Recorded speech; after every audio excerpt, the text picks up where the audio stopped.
Hello, the Average Cyclist here, and welcome to my review of the Prime Pro alloy wheel set.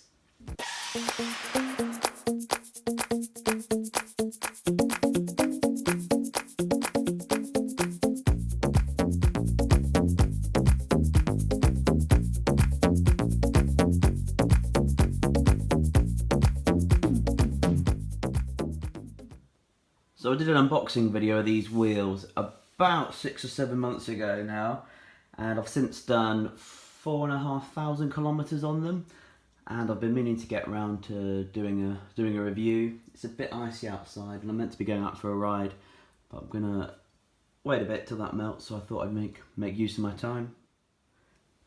In the 4,500 kilometers that I've done on these wheels, nearly 2,000 of those were while bike packing, carrying between 10 and 12 kilos of gear.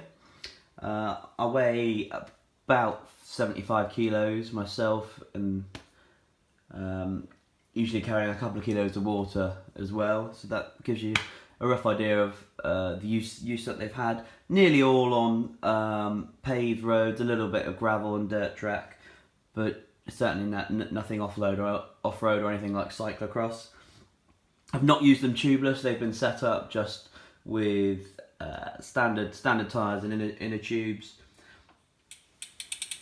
You have to excuse the state of my bike. It's absolutely filthy, but the weather's not great here at the moment, and I am just about to go back out on it. I've been out in the last couple of days over Christmas.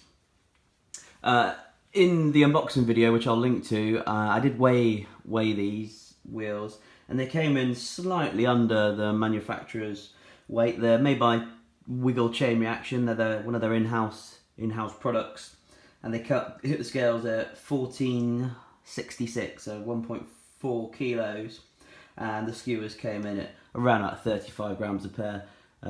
They're pretty light for an alloy clinchers, and the rim depth is sort of a medium depth. Certainly not aero, but for the rim depth, they're very good. In terms of stiffness, I've had absolutely no problems with these, and absolutely zero brake rub on here.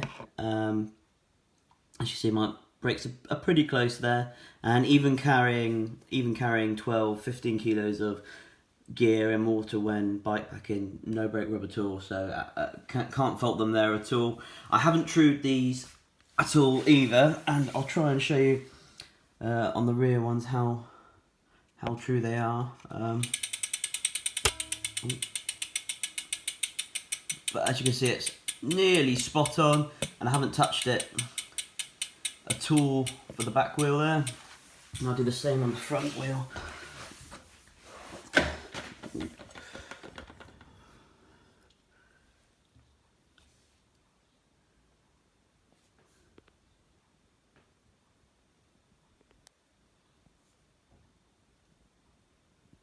There you go, absolutely spot on. Nowhere, no movement at all. If you take a look at the brake track, it's pretty good there. Obviously the bike does need a bit of a clean here, but you can see there's no significant wear there at all.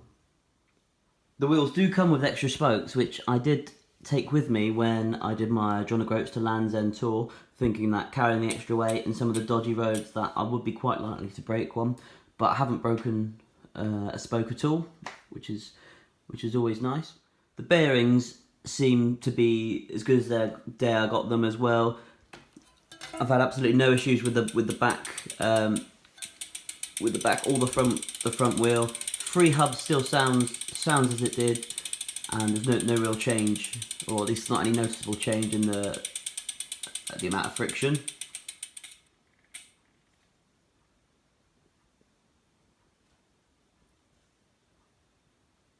As you can see, front wheel spins beautifully smoothly, no issues at all.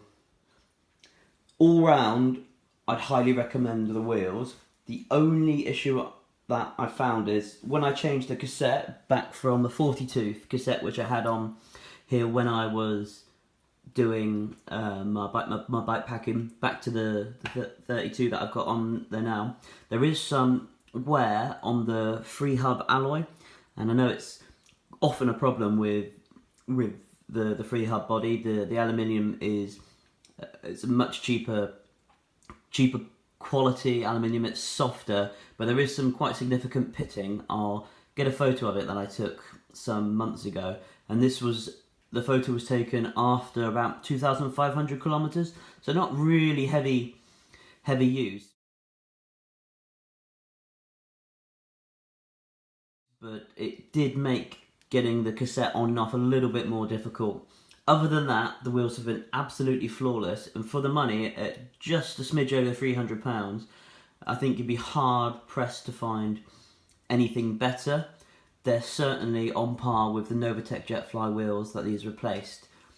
I was a little bit disappointed at the time that I couldn't get another set of Novatec Jetflies, but these have been really brilliant, and I think they look quite nice as well, particularly if they were clean. But the white logos on here, that's all you get. There's only just a small white logo like that.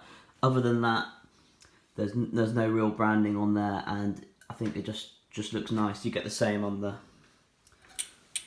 hub there as well. If you've got any questions, just leave them below, and I'll get back to you. As I said, I haven't used them tubeless, so I won't be able to comment on how they perform as tubeless wheels. But anything else, just drop me a note and I'll get back to you as soon as I can. Please like and subscribe, and thanks for listening.